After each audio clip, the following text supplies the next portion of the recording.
Welcome everybody to Cooking Together. I'm Chef Nicole, and today we're going to be baking some delicious zucchini muffins.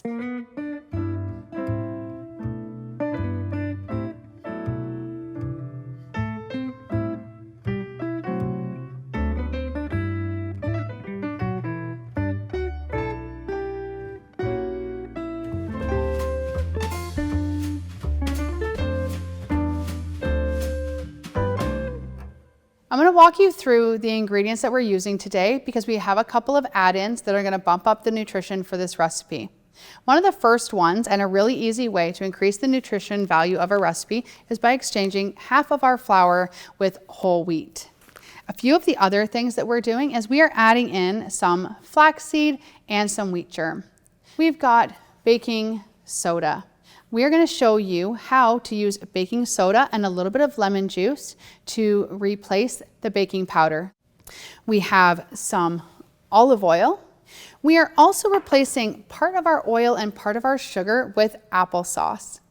The reason that we're not replacing all of the liquid that we're using with applesauce is because what happens is with the moisture evaporating out of the applesauce, it can sometimes leave the recipe a little bit dry.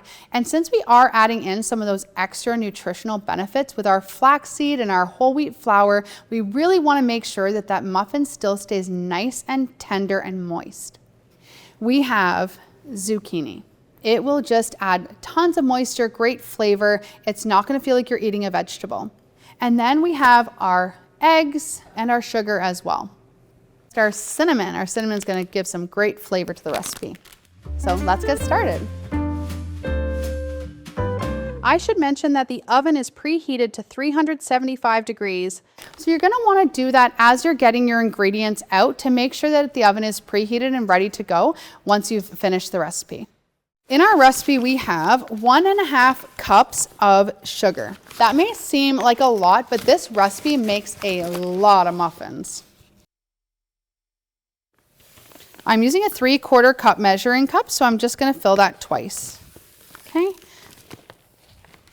I think I might use the bigger bowl here for that. And I'm going to use this for cracking my eggs. So we're going to crack 3 eggs.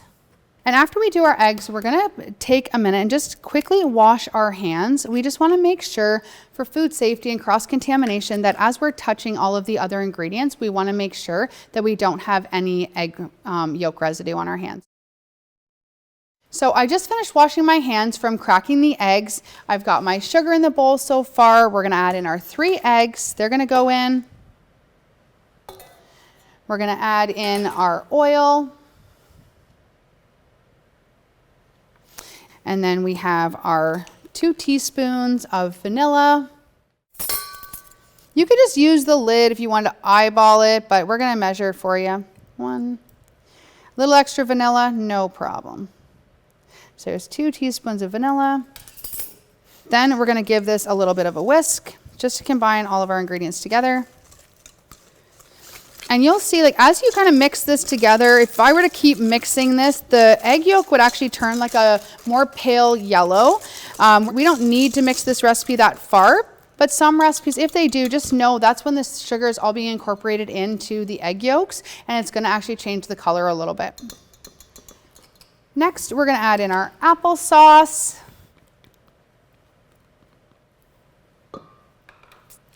Now I have some of the zucchini already grated, but we are going to just grate a little bit more. We are looking for 3 cups of zucchini to go into this recipe.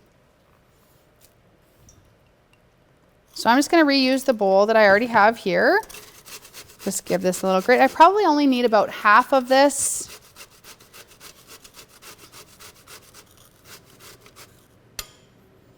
That looks pretty good to me. And add this into our recipe. So we have all of our liquid ingredients in. So now I'm going to go ahead and start putting together all of the dry ingredients that we need. So we have a separate bowl here. And again, we have 1.5 cups of all-purpose flour.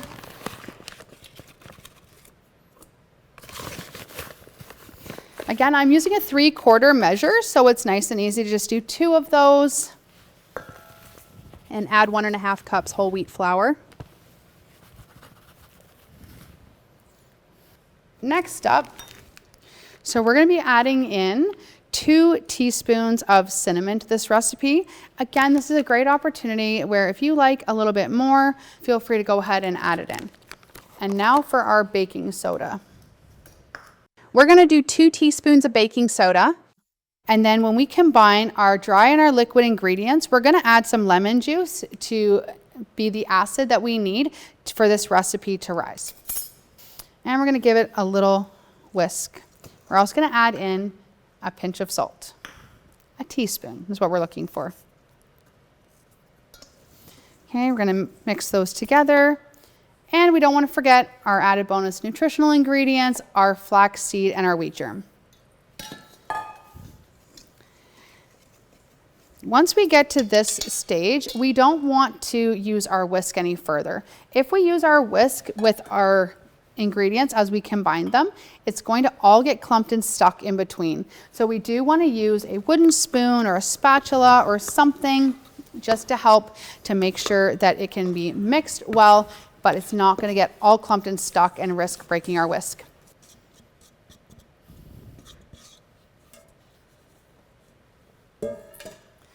All right, and then we're going to give that little squeeze of lemon. I'm just going to put my hand underneath just in case there's any seeds. And we're going to fold this in. The reason that we're going to fold is we don't want to over mix. Muffins are considered a quick batter, which means you're only wanting to mix them until they are just combined. If you've ever had a muffin or made a muffin that had like a really hard top that reminded you more of like a bread or something like that, it's because there was too much gluten developed in the recipe and it caused it to get a more firm top. We're looking for a nice tender bite, so we want to just mix it until all of that flour is incorporated. So when you can no longer see any of that white flour mixture, make sure you get right down to the bottom and go through the middle just to make sure. You can see when I scooped through the middle, there was still some white flour in there, so we're just going to keep mixing until it is all incorporated. I'm just going to give it one more good stir. You don't want to find all your ingredients hiding at the bottom when you're done scooping.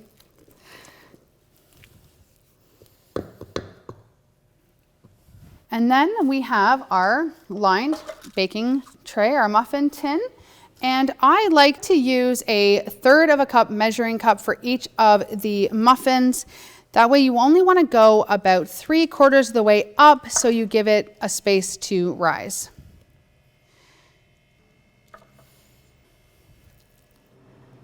This is probably going to make about 2 dozen muffins. So as you can see, when you think about our sugar and the things that we were adding in, when you spread it out over the whole entire recipe, it's not as much as it might look when we first started out. So now that we've got all of our cups filled up, we're going to put them in the oven.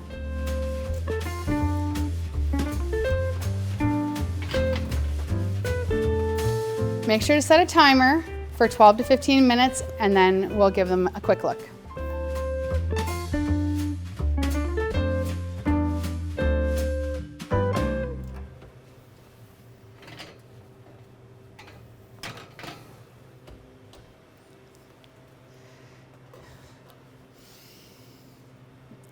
Oh my goodness, these smell amazing. They've been in the oven for 15 minutes. I'm just going to use a toothpick to check the center. It comes out clean. It is perfect. Again, just a reminder, this recipe is about 12 to 15 depending on your specific oven, but what you're really looking for is that clean toothpick to come out. So if you need to add an extra minute or two, depending on how full you've filled your muffin cups, it may alter slightly. So I hope that you are as excited to dig into these muffins when you make them at home as I am right now. Zucchini muffins, delicious. We've bumped up the nutrition in these recipes with some flaxseed and some wheat germ. This is another great recipe for chefs of every age to bring into their kitchen.